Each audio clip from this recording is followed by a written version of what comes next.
School leave விட்டாச்சு இல்லைங்க, வெக்கேஷனுக்கு வந்து நான் அக்கா வீட்டுக்கு தான் போகிறேன். நான் வந்து ட்ரெயினில் தாங்க போனேன். எந்த ஊர் தானே பார்க்குறீங்க, ஜிகர்தண்டாவுக்கு எந்த ஊர் ஃபேமஸோ அந்த ஊரில் தாங்க எங்கள் அக்கா இருக்கிறாங்க. வேறு எதுவும் இல்லைங்க, மதுரை தான்.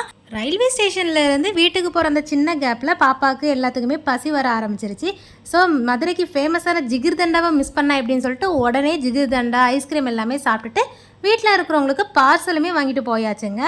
டின்னருக்கு சூப்பரான ஒரு ரெசிபி பார்க்கலாமா? நான் வந்து 3 பல்லாரி இந்த மாதிரி நீல வாக்கில் கட் பண்ணி எடுத்துருக்கிறேங்க.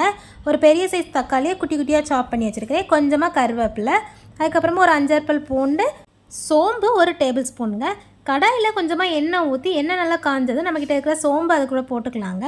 சோம்பு போட்டு சோம்பு கொஞ்சம் கலர் சேஞ்ச் ஆனதுக்கப்புறமா நம்ம கட் பண்ணி வச்சுக்கிற பல்லாரியுமே சேர்த்து நல்லா மிக்ஸ் பண்ணி விட்டுக்கலாம். இது கூடவே கொஞ்சமாக உப்பு சேர்த்து நல்லா வதக்கி எடுத்துக்கலாங்க. பல்லாரி பொன்னிறமாக வந்ததுக்கு அப்புறமா நம்மக்கிட்ட இருக்கிற இஞ்சி பூண்டு பேஸ்ட்டு இது கூட சேர்த்து நல்லா மிக்ஸ் பண்ணி விட்டுக்கலாம். இஞ்சி பூண்டு பச்சை வாசனை போகிறது வரைக்கும் மிக்ஸ் பண்ணதுக்கு அப்புறமா கருவேப்பிலை தக்காளி சேர்த்து இதையுமே நல்லா மிக்ஸ் பண்ணிக்கலாங்க. அதுக்கப்புறமா இது கூட ஒரு 1/2 டீஸ்பூன் மஞ்சள் பொடி, காரத்துக்கு ஏற்ற மாதிரி வத்தல் பொடி சேர்த்துக்கோங்க. நான் 1 டேபிள் ஸ்பூன் வத்தல் பொடி சேர்த்துருக்கிறேன். அப்புறமா ஒரு சின்ன டீஸ்பூனுக்கு வந்து கரம் மசால் பவுடர் போட்டு நல்லா மிக்ஸ் பண்ணி விட்டுக்கலாம். இப்போ லைட்டாக ஃப்ளேவருக்காக மல்லித்தூளுமே நான் இது கூட சேர்த்துருக்கேங்க. சேர்த்துட்டு லைட்டாக மிக்ஸ் பண்ணி விட்டுட்டு இதை வந்து தண்ணி ஊற்றி நல்லா கொதிக்க வச்சுக்கலாம். தண்ணி ரொம்ப ஊற்ற வேணாம், லைட்டாக ஊற்றினா போதும். நல்லா கொதி வந்ததுக்கு அப்புறமா நம்மக்கிட்ட இருக்கிற மல்லித்தலை சேர்த்து 2 நிமிஷம் கழித்து ஃப்ளேமை ஆஃப் பண்ணோம் அப்படின்னா நமக்கு சூப்பரான இந்த உள்ளி தொக்கு ரெடி ஆயிருங்க. இது செய்யறதுக்கு கிட்டத்தட்ட 15 நிமிஷம் தான் ஆகும். அவ்வளோ ஈஸியான டிஷ்ஷு தான் இது.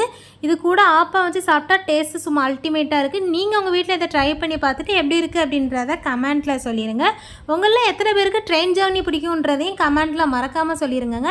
என்னோட இந்த வீடியோ உங்களுக்கு பிடிச்சிருந்துச்சு அப்படின்னா உங்கள் ஃப்ரெண்ட்ஸ் அண்ட் ஃபேமிலிக்கு ஷேர் பண்ணிக்கோங்க. அப்படி லைக்கையும் போட்டுக்கோங்க. மறக்காமல் நம்ம சேனலை சப்ஸ்கிரைபும் பண்ணி வச்சுக்கோங்க. நாளைக்கு இன்னொரு இன்ட்ரெஸ்டிங்கான வீடியோவில் சந்திக்கலாம். பாய்.